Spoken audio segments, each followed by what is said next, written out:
2010년 6월 전세계 게이머들이 메가히트작 엘더스크롤4 오블리언의 차기작인 스카이림의 출시를 고대하던 시기였습니다. 당시 개발사인 베네스다 소프트웍스 본사에 한 통의 이메일이 도착합니다. 발신인은 비영리 자선단체인 메이커 위시 재단이었습니다. 메일의 내용은 암 투병 중인 한 소년의 마지막 소원을 들어줄 수 있냐는 제안이었습니다. 소년의 이름은 에릭 웨스트, 온라인상에서는 이목도 슬레이어라는 닉네임으로 활동하던 엘더스크롤 시리즈의 열렬한 팬이었습니다. 그는 유인육종으로 시한부 판정을 받은 상태였으며 생전에 자신이 가장 사랑하던 게임이 만들어지는 과정을 직접 보고 싶어 했습니다. 베네스다는 이 요청을 수락했습니다. 출시를 불과 몇 달 앞두고 보안 유지가 무엇보다 중요했던 시점이었으나 개발팀은 에릭을 스튜디오로 공식 초청하기로 결정합니다. 하지만 이 방문은 단순한 견학으로 끝나지 않았습니다. 베네스다의 개발자들은 에릭이 게임 시스템과 세계관에 대해 보여준 해박한 지식에 큰 충격을 받게 됩니다. 스튜디오를 방문한 에릭 웨스트는 개발 중인 스카이림의 빌드를 직접 플레이해볼 기회를 얻었습니다. 여기서 주목할 점은 그가 단순히 게임을 즐기는 수준을 넘어 개발자들조차 예상하지 못한 날카로운 질문들을 던졌다는 사실입니다. 에릭은 게임 내 경제 시스템의 밸런스 그리고 스킬트리의 효율성에 대해 상세한 의견을 제시했습니다. 당시 현장에 있던 개발자들의 기록에 따르면 에릭은 특정 마법 부여 시스템의 취약점과 연금술 조합의 잠재적 오류를 지적했습니다. 이는 수년간 게임을 직접 제작해온 전문가들만이 인지할 수 있는 깊이 있는 데이터 분석에 가까웠습니다. 베네스다의 수석 디자이너들은 소년이 보여준 게임에 대한 열정과 전문성의 경의를 표했습니다. 방문을 마친 뒤 에릭은 베네스다로부터 특별한 기념품을 선물받습니다. 그것은 스카이림 한정판 에디션과 함께 개발팀 전원의 서명이 담긴 아트북이었습니다. 하지만 에릭 웨스트에게 주어진 가장 큰 선물은 따로 있었습니다. 베네스다는 그가 보여준 열정을 기리기 위해 게임 내에 에릭의 존재를 영구적으로 기록하기로 약속합니다. 2011년 11월 11일 마침내 스카이림이 출시되었습니다. 하지만 안타깝게도 에릭 웨스트는 게임의 정식 출시를 보지 못한 채 그해 5월 세상을 떠났습니다. 그가 떠난 자리에 남은 것은 베네스다 시스템 속에 새겨진 코드였습니다. 플레이어가 게임 내 화이트런 영지에 위치한 로릭스테드라는 작은 농촌 마을에 방문하면 한 청년 NPC를 만날 수 있습니다. 그의 이름은 에릭. 그는 평범한 농부의 아들로 설정되어 있지만 대화를 해본다면 모험에 대한 꿈과 열망이 가득하다는 걸 알 수 있습니다. 그리고 이 캐릭터에는 에릭 웨스트의 실제 배경이 데이터로 정교하게 이식되어 있는데 첫째, 캐릭터의 명칭입니다. 처음 만났을 때 그의 이름은 에릭입니다. 하지만 플레이어가 그를 도와 모험가로 전업시키는 퀘스트를 완료하면 그의 이름은 에릭 더 슬레이어로 영구히 변경됩니다. 이는 생전 에릭 웨스트의 닉네임인 이목 더 슬레이어를 베네스다가 게임 속에 그대로 한정한 결과입니다. 둘째, 전투 스타일입니다. 에릭은 게임 내 클래스 분류상 바바리안으로 설정되어 있습니다. 여기서 주목할 점은 그가 입고 있는 장비와 실제 숙련도 사이의 불일치입니다.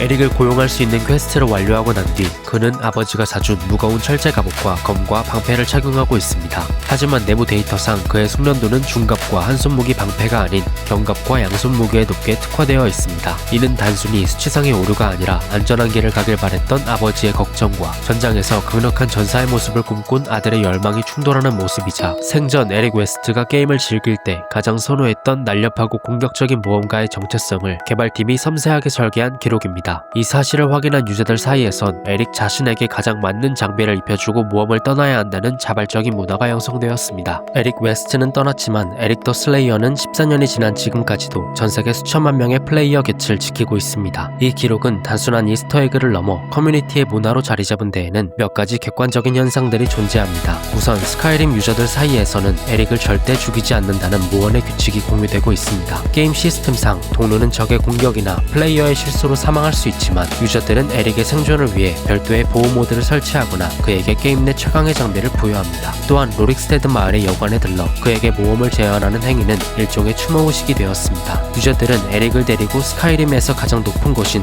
하이호로스가에 오르거나 그가 생전에 가보고 싶어 했던 화이트런의 전경을 보여줍니다. 이는 물리적인 육체는 소멸했으나 디지털 데이터로 치환된 한 인간의 의지가 어떻게 타인과 상호작용할 수 있는지를 보여주는 사례입니다. 실제로 해외 커뮤니티 레딧에는 매년 에릭의 기일마다 그와 함께 찍은 스크린샷을 공유하는 게시판이 활성화되어 있으며 이는 현재 진행형인 기록입니다. 에릭 웨스트의 사례는 게임이 오락의 도구를 넘어 한 개인의 삶과 열정을 보존하는 디지털 저장소의 역할을 할 수 있음을 증명합니다. 베네스다는 에릭을 구현하며 감상적인 수식어를 붙이지 않았습니다. 그저 그가 원했던 능력치를 부여하고 그가 하고 싶어 했던 대사를 코드로 심었을 뿐입니다. 하지만 그 건조한 데이터들이 모여 에릭 더 슬레이어라는 실체를 만들었고 이는 2011년에 한 소년이 가졌던 모험심을 2025년의 플레이어들에게 고스란히 전달하고 있습니다. 에릭 웨스트는 이제 세상에 없지만 스카이림의 차가운 북부바람 속에서 에릭 더 슬레이어는 오늘도 새로운 모험가를 기다리며 자신의 검을 닫고 있습니다. 있습니다. 그것이 베네스다가 기록한 그리고 우리가 기억하는 한 소년의 영원한 모험입니다.